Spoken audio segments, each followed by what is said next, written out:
Welcome back, everyone. Hope you all had a good, enjoyable lunch. I wish I could have been a fly on the wall to hear all the conversations. But yeah, I hope it was really good. And we're now kicking off the evening with a talk by Yonatan Belinkov with the Interpreting Emergent Communication. Take it away. Thank you. Thanks for having me here. So I'll tell you some of our recent work on this field called emergent communication. And at the end, I'll say a few words about why I think it might be relevant for animal communication. But perhaps it will also give ideas as we go along. So let me start with kind of a brief explanation of the basic setup in this field. So this area of emergent communication is concerned with how artificial agents develop language or some communication protocol. So here's an example setup. We have two artificial agents, a sender and a receiver. The sender observes some object, in this case, an image of a digit, and transmits a message to the receiver. The receiver then receives the message and observes several different objects, in this case, different images, and needs to identify the target objects compared to the distractors, okay? And the important point here is this whole system is trained based on some reward that the agents receive. In this case, whether the receiver was able to identify the correct target object. So different things here are trained or potentially trained. The sender and the receiver, there are some usually artificial neural networks that have some perception module, observing objects, for example. And there is a communication channel that is also trained. So these agents are trained together to develop some communication protocol. This message is one instance of it. And the quality of the message or the quality of the communication indicates how well they will perform the task. Okay, so this is the basic setup. Any questions? Cool. Now, there are a lot of different variants and versions of this that I'll show soon. But for our purposes, we'll talk a bit about the message and what it is. So typically, this is some discrete message. And discrete can mean different things, as we've heard from Andrew in the morning. But it's designed to be discrete and sort of similar to human language. And so one big question is the emergent communication similar to human language in some sense that need to be defined, okay? So in the first iteration of this workshop, I gave a talk about emergent communication, about different things, but I also mentioned emergent communication, and I try to make the point that there are many different setups. So this is just to illustrate that this is quite flexible in the way you organize the environment, the space, what the agents can do, and what they can accomplish. Now, why should we care about this? So again, from this workshop, I highlighted several challenges about understanding the emergent language. And some of them are listed here: how to segment the message to units, what are the right units, what are the references of units, are messages consistent, and so on.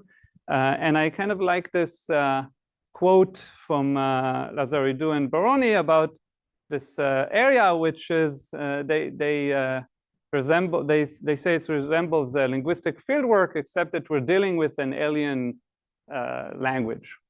So there's no guarantees that what we see in human communication would come up here, and I think that that's interesting, an interesting goal. Okay, so for today, let me just highlight a common or an important question is how to interpret this emergent communication. And what usually we can do, we can evaluate how well these agents perform some task, like identifying the target object. But we're also interested in questions about the emergent language itself. And one trait that is often mentioned is compositionality. We don't really know how to evaluate it and how to measure it. And so prior work didn't really propose an informative metric for the language.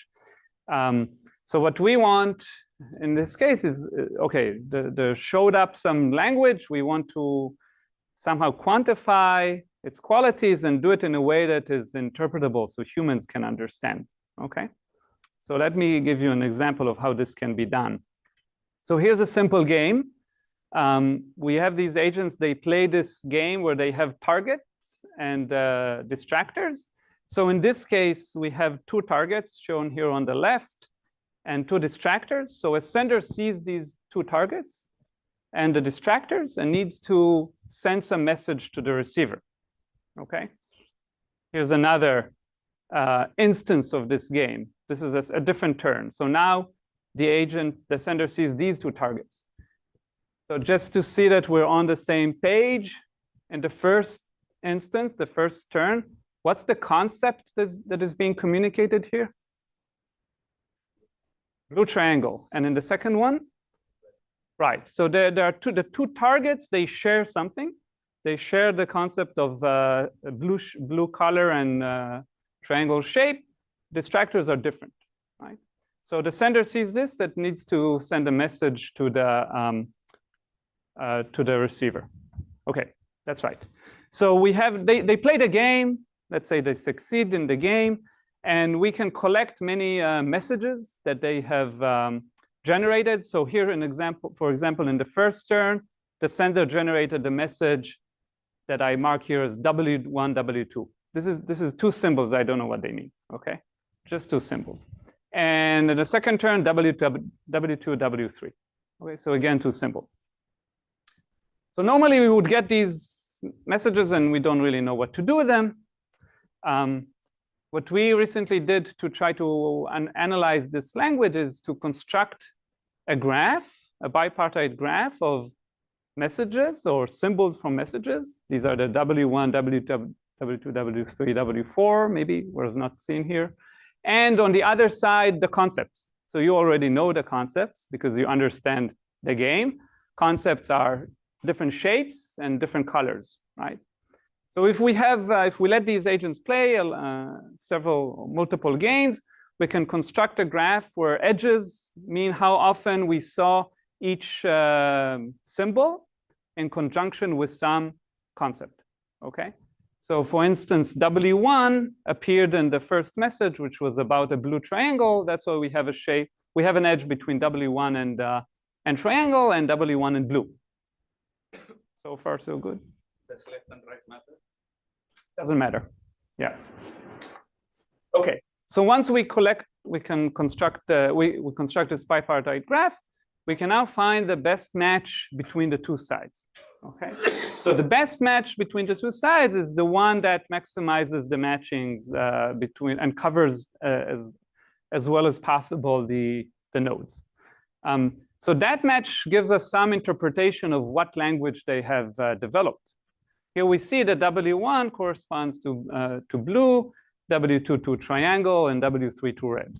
Okay, and once we have this is interpretable. We can understand it, and we can also calculate how well this is a coverage of the entire bipartite graph. So that gives us some metric. Yeah. If you interpret the color as adjective, the order of the noun and the adjective is arbitrary, right?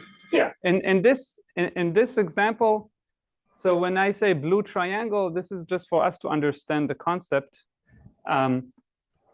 I don't guarantee that W1 really means the adjective and W2 the noun or vice versa. But in your case, it is triangle blue and red triangle, right?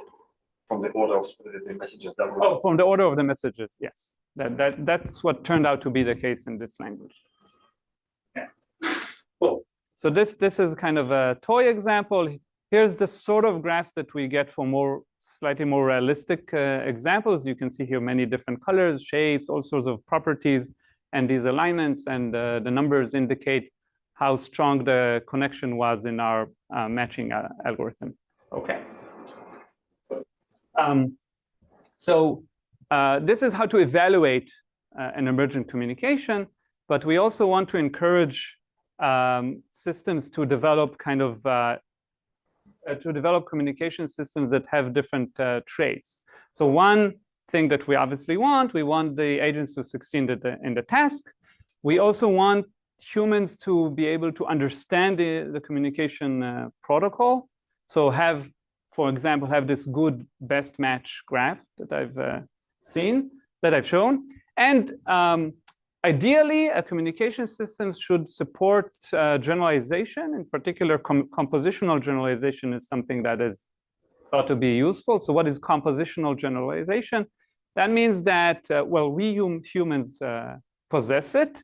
We can, I can show you simple cases of single concepts. So for instance, what is yellow? All the objects that are shown are yellow. Or I can show you an example where all the objects are of ellipse. And then I could ask you to perform some more complicated tasks, such as find the yellow square bottom left objects. Okay, so here all of these have this complicated composite concept that is made of 4 different traits: color, shape, position, vertical and horizontal positions. Okay, so compositional generalization means that I can train systems on examples that are of single concepts or simple concepts, and then they would evaluate well even on composite phrases or composite concepts. Okay. Good. So this so far is, in this area, I would say not really achievable. So these systems work well on the things that they've seen or similar things that they've seen, but they cannot really extrapolate well beyond that. So let's see how to do this. And the idea would be to break down things to build up. Okay. So here's the argument. We want to do this in 2 phases. First, teach them single concepts, and then teach them, and then have them work with composite concepts. And to do that, we came up with this new communication protocol that is based on a codebook. So the CB here is a codebook. So during training, I'll show this a bit later, the agents learn discrete representations or vectors that are embedded in a set of discrete objects. This is kind of like what we heard in the morning from Andrew, where symbols don't have to be discrete themselves, but they need to be discrete objects in some set. So maybe the object blue, or the concept blue, has this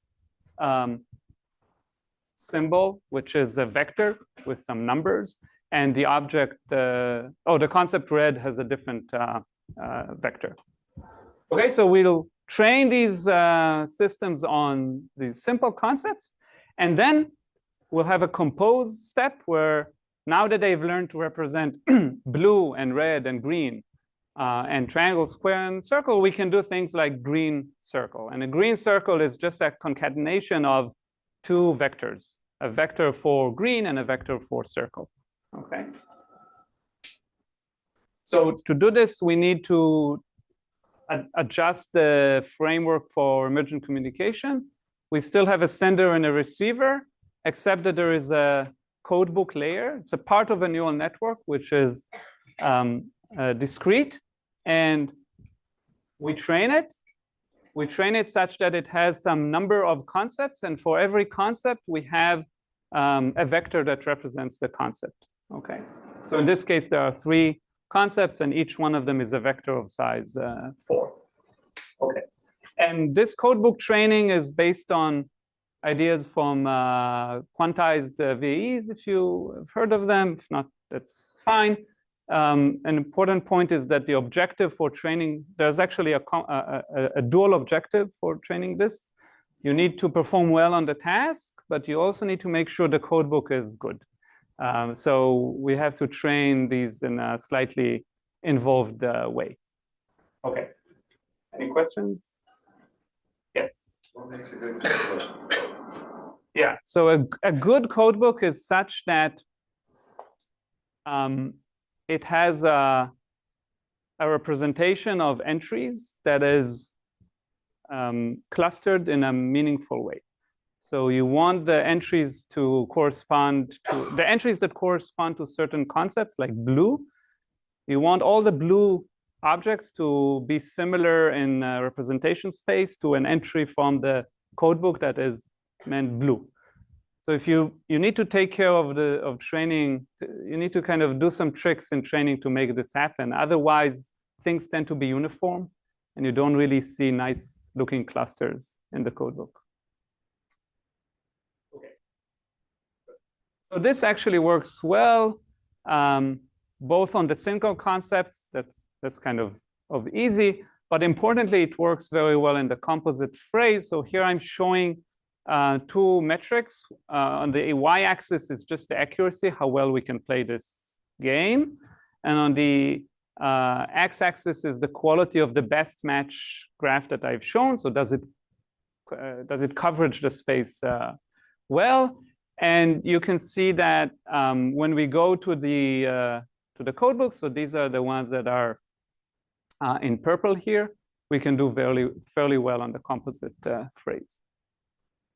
Okay, and the nice point about this composite kind of training is that we can do some true compositional generalization in the sense that we don't train at all on the composite phrases. So this last line of ZS is 0 shot. That means we've never seen any composite phrases, and we can still perform very well in most cases. These are different kinds of games. Do I show them shapes or real images of scenes or other things? One remark that you might see, one kind of game, which is written here as QRC, actually things don't work well, okay? And when do they not work well? Whoops. This is a game of trying to distinguish different these QRC codes, okay? So these things are ways to represent anything. In this case, they represent different concepts, triangle, and so on. But it turns out that these are not compositional. Okay, this is some you can think of it like some hash.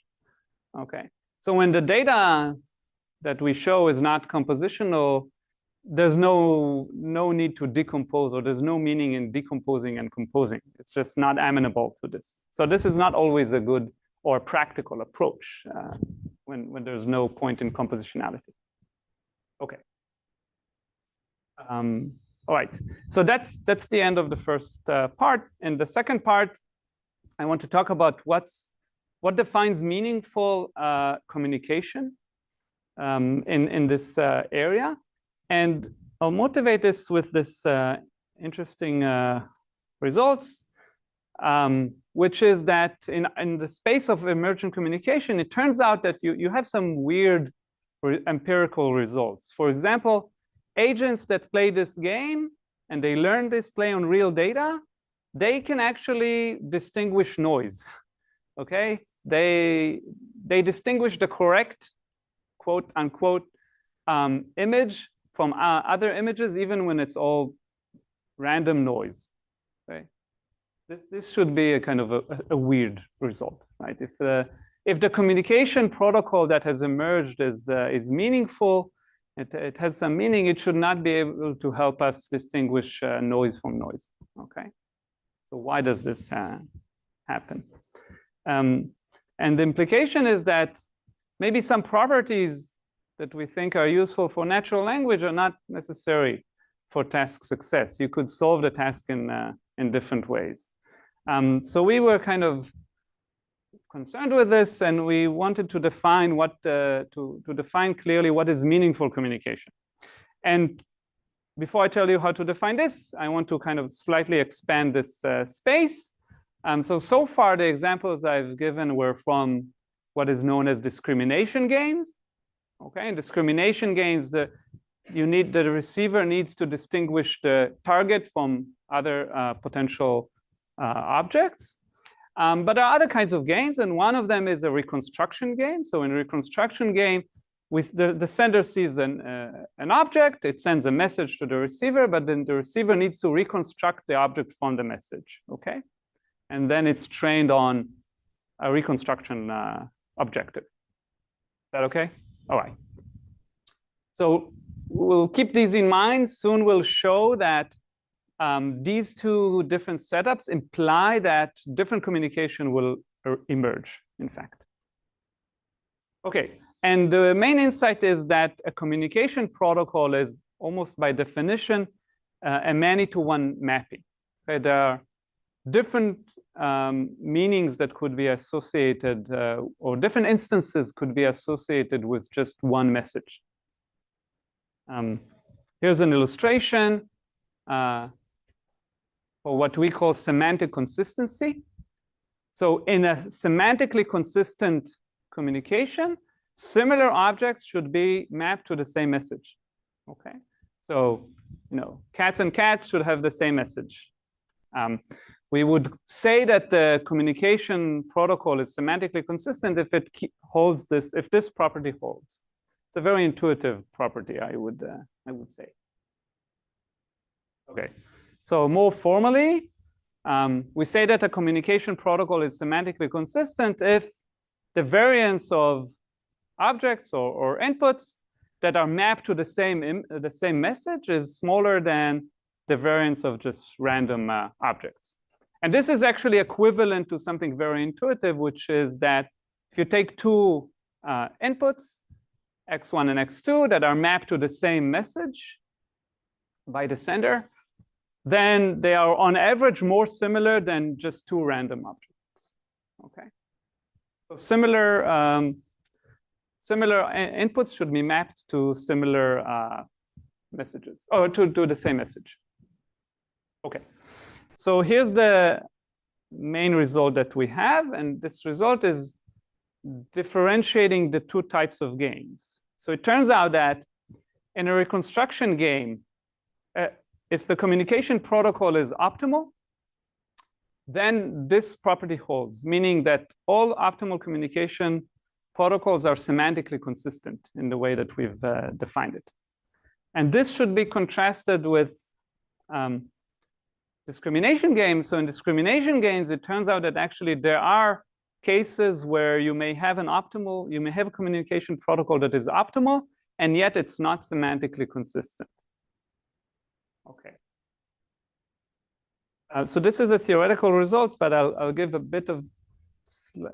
little insight on why this holds. So what we show there is that the loss function in the reconstruction game is equivalent to this loss function, which is actually means this is what we're trying to do is we minimize the amount of unexplained variance. And minimizing the amount of unexplained variance is like maximizing the amount of explained variance, which is actually what we showed before.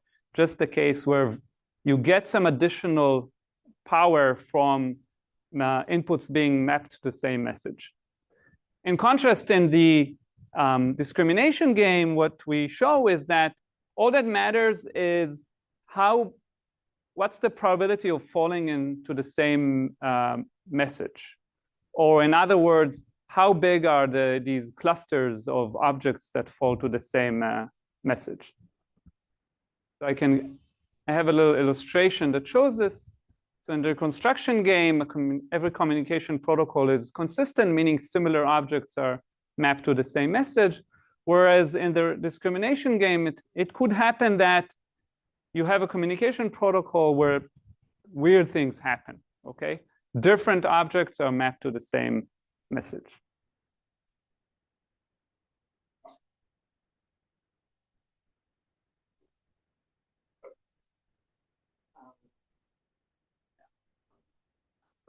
So one last bit about this. So you may have noticed that our definition required, it talked about the cases where messages are equal, meaning x1 and x2 are mapped to some messages by this S, the sender, and we check the case where the messages are equal. But in practice, language or communication is more flexible than just looking at equality of messages. They might be not equal, but quite similar, okay? So ideally, we would want that objects that are mapped to similar messages should be similar, not necessarily to the same message. Or to illustrate this, we might not care. It might be okay if objects are not mapped exactly to the same message as long as they are mapped to similar messages. Okay. So we have this adjusted definition, which we call spatial meaningfulness, which considers the distance between messages. So we say that a communication protocol is spatially meaningful up to some small number epsilon if the property holds that the distance between two messages that are mapped to very close, the distance between two objects that are mapped to close messages is smaller than two random objects. Okay, so this just means that they are mapped to some messages who are close up to an epsilon. Okay, this works a little less nicely in terms of the proofs, but under some additional assumption, we have a similar result showing that every sender that is optimal for a given receiver is also spatially meaningful with a certain epsilon in the reconstruction game. And again, in the discrimination game, you might get optimal systems that don't have spatial meaningfulness. Okay. So the last part of this talk is we're kind of done with the theoretical aspects. Back to real life. In reality, what do we have? We have limited agents that might have optimization problems. So I kind of didn't say, but our proofs assume that we can have optimal agents, that they have no optimization problems and they find a perfect solution, but that doesn't happen in real life. We might not know even what the natural language concepts are. So we might not know that the concepts that are interesting to us are blue and triangle and square, okay? And importantly, we might not have even data where we have emergent messages and the corresponding natural concepts, as I've assumed in the beginning of this talk. And that starts being more similar to perhaps the situation with animal communication. We don't have any of these things, right? When we begin, we don't even know what are the correct concepts, and we don't have this parallel data. So how could we decipher or decode emergent communication? And what we turn to is this field called unsupervised machine translation. So here's the motivation from this paper by Shafi and David and Adam and Orr. So what they say is that unsupervised translation of animal communication may be feasible if the communication system is sufficiently complex. Okay. So what we want to do, and I'll show just initial results, is to study emergent communication through unsupervised translation. And see how complexity of the game setup affects the language. So here's the plan. We're going to train these artificial agents to play some game. They'll develop their emergent language. We'll collect many emergent messages. And separately, we'll also collect a lot of English texts. Okay? And we'll make sure that English texts are from the same domain. This is also something that from the previous paper we know is important. You want the English messages or English language to come from a relevant domain, relevant to the game that they play. But we won't assume any parallel data. So we wouldn't assume this. Okay? And at the end, we'll train an unsupervised machine translation system that takes emergent messages and translates them to English. So this, I won't talk about this more, about this last step, but there's actually quite a respectable body of literature on this problem of translating between two languages where you have no parallel example translation. So usually they translate, let's say, Russian to English or something like that. Okay. Is the plan clear? Okay. So we did this on such examples. So the agents play a discrimination game where the sender sees an image of that sort from a data set called MS-COCO. So these are natural images, pretty complex. It describes or it sends a message to the receiver. The receiver needs to distinguish between this image and a few other ones.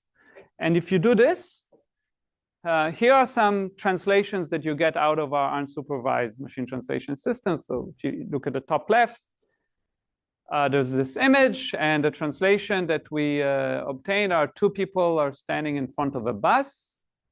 Okay, so it's not accurate exactly or in the detail, but seems to be in the area. Or a train is traveling down the tracks near a platform. So I guess you can see the train and the tracks, maybe not the platform. A bunch of food that are on a plate. That seems quite okay. And here's the last one, a child sitting on a bed with a stuffed animal. So there's no child here. There seems to be a stuffed animal in a bed. So I would say that this is kind of making some progress. We get the theme or the main maybe objects, but not all the details. And this is reflected in some numbers that are not so interesting here. Machine translation quality, I would call them kind of okay, not incredible. So at present, seems like a modest translation quality, capturing perhaps the main theme or primary object in the image, but not all the details.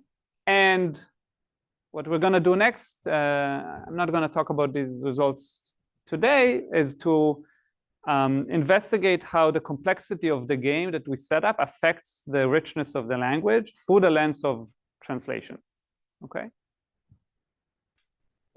So to summarize, I think emergent communication is a fruitful playground for working on deciphering these alien languages. And I think a discrete part, a module or discrete codebook is a powerful concept that in our case enables interpretable communication, but it's useful in other places as well. And we have some theory showing that the complexity of the game affects how natural the emergent language is. And I hope that I convinced you that unsupervised translation is a promising direction to take in this area. And perhaps it's time to try this on data from animal communication. So this was all work I've done with a number of colleagues, students and colleagues who are listed here. And I'm happy to take any questions.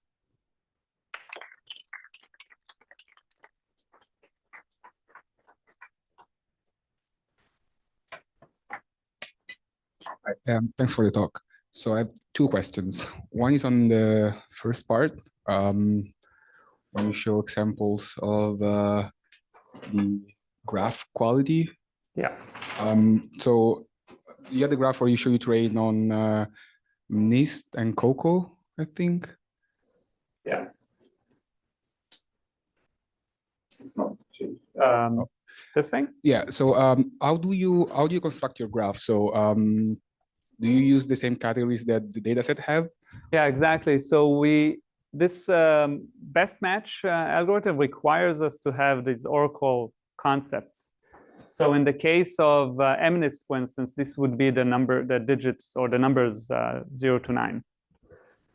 Have you tried with like different? Or in COCO, this would be, MS COCO comes with a set of, I think, 80 or 70 something concepts.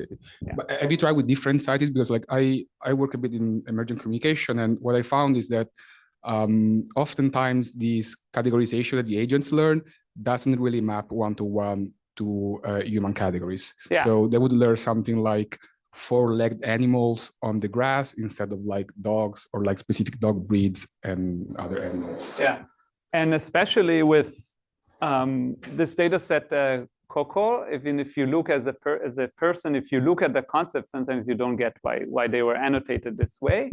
And you can see that the CBN, this match metric that we have is not super great with COCO. It's like only around 0.6 or something.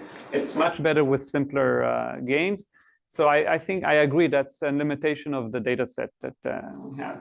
And also, like, I found with like natural categories, the emergent communication often made a very weird usage of the vocabulary.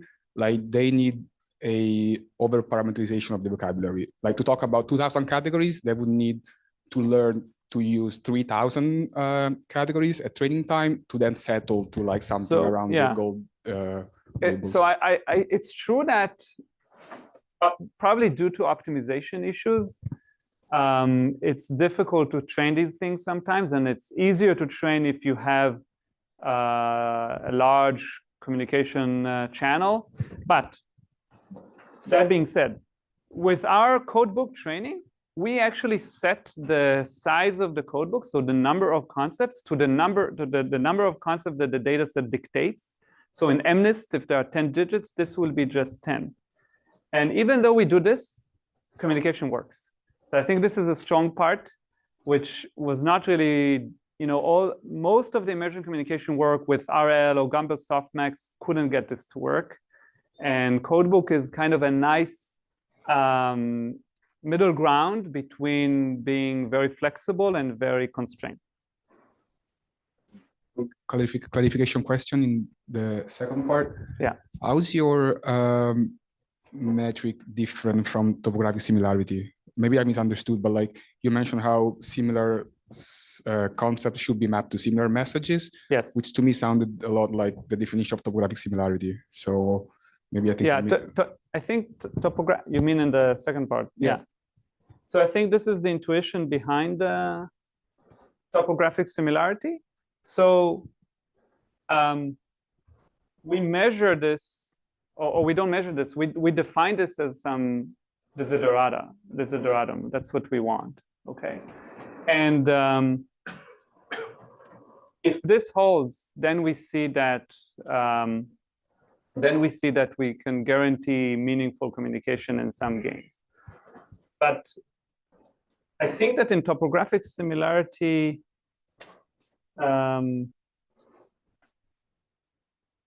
so what do?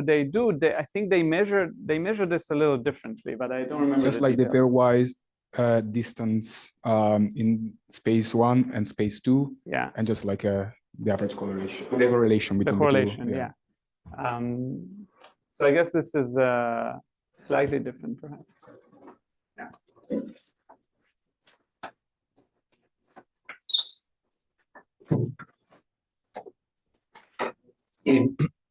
I would like to come back to the example of the white noise that you gave. Right. Because if I were to play to you a 1 second sequence of Gaussian white noise, you would just say it's noise. But if I then give you 2 exemplars of 1 second, and with 50% probability I repeat the first one, and with 50% I make a different second one, you'd be able to solve the task at nearly 100% accuracy. Yeah. Right. So you easily can discriminate between 2 different exemplars of any noise process, and this is basically across the senses. You can do that with mixtures of smells. You can do that with visual code, etc. So yeah, what's paradoxical about that? Yeah, I think that a surprising point is that these systems were trained from scratch on some other examples, on real examples, not noise. Mm-hmm. And so you expect this message that they've learned to express some meaning. So if they learn to distinguish digits, this should express some meaning, right? Not help them distinguish noise from noise. That's what's surprising in this result. But I do agree that. But I mean, the sender will encode that white noise into some output. Yeah. That then gets transmitted as a message. Yes, exactly. So what we show is that, in fact, this discrimination game leads to this this phenomenon, and it means that the message will not necessarily correspond to something meaningful that you as a human would expect. In contrast, in the reconstruction game, what Yeah. our result shows is that you have to have a meaningful communication. Yeah, but to be because successful. in that case, it is mere equality of two different exemplars. Okay, and we actually are very good at doing that. Mm-hmm. Yeah, and I think so. If I ask you to describe the message or the object, and all you can say is a digit between 0 and 9, because that's what the game does. You will assign some digit that wouldn't help you. You will assign some digit, and then with some probability you will choose the same one. You know. Yeah, with some probability, but this works very, very well.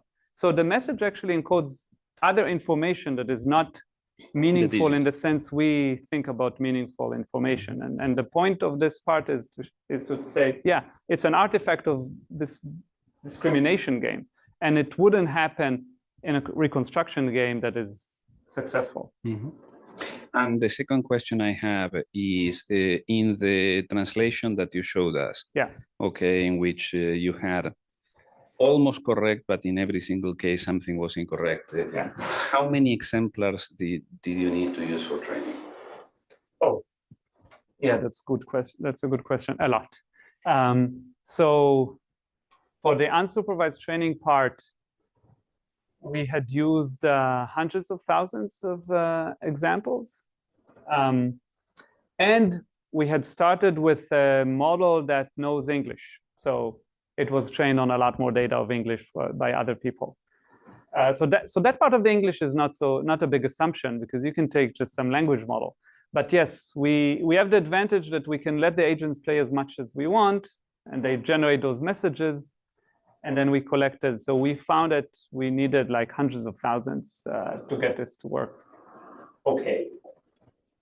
Yeah.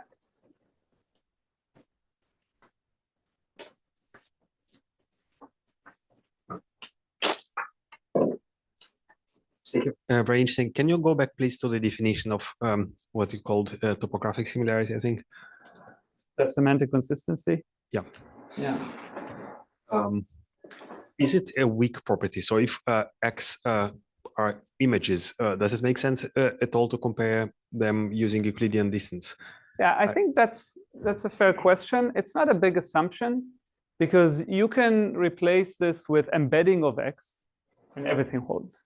So it would be exactly the same if you go through some embedding and measure this in perceptual space or whatever. So then the rest of the work then proceeds the same. But the embedding is something that is hardwired, or is it something that you learn? Or is it no, let's say it's hardwired, and you get it from somewhere. You take some model that knows to embed them, and then you measure in embedding space, and that's fine. So I'm kind of agnostic to this. Yeah. As long as the embedding is continuous. Yes, I mean, you want to measure distance. You can scramble the pixels, okay, and you destroy the image, and that's an embedding. You probably want something better. Yeah, so something like the distance between orbits of a group. The embedding has to be The embedding has to be, it has to make some sense, right? I mean, this definition says that inputs that are mapped to the same message are more similar than random inputs. Here it's similar in the input space, so the pixels, let's say. But obviously similarity in pixel space is not great. If your embedder makes some sense, maybe it's trained on some natural set of images, then you can measure similarity in the embedding space. Yeah, if the embedder is random, this definition wouldn't make any sense.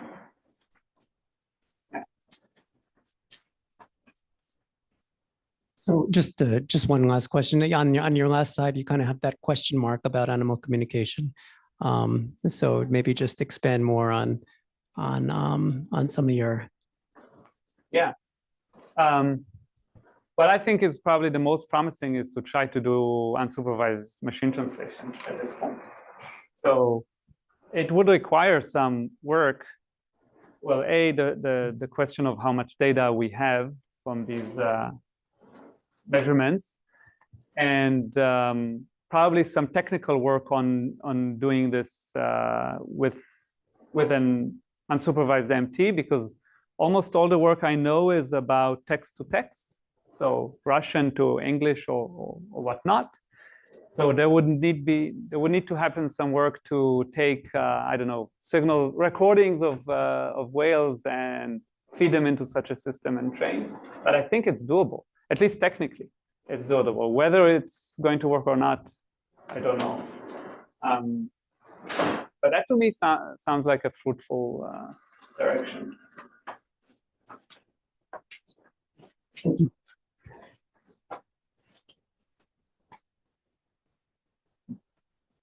I'm trying to understand what you mean by doable, in the sense that if I'm truly unsupervised, like one of the things they'll call unsupervised is where you've got, it's really self-supervised. You know, I've got paired texts and I'm somehow matching them, or I'm just predicting the next item in a sequence. I'm trying to understand what unsupervised machine translation from whales would, I just don't, I don't see what that would mean. So what I mean by this is you will take your large collection of whale recordings, maybe with some pre-processing that you apply because you already know how to discretize parts of it or something like that. But that would be one large collection of inputs. Unsupervised means you don't have for every recording in whales an English translation. Instead, you will take a separate collection of English texts. We know that this collection should be from domain that is similar. So maybe these are English texts that are limited to things that whale might talk about. Okay. And then you will train the system. I can talk about how this system works, but that would be the setup. And the result of this would be something that takes a whale recording and outputs English. Whether that would be good, I don't know. But by doable, I mean technically, we can do this engineering-wise. Okay, since and somewhere in there, I think I saw a clip score.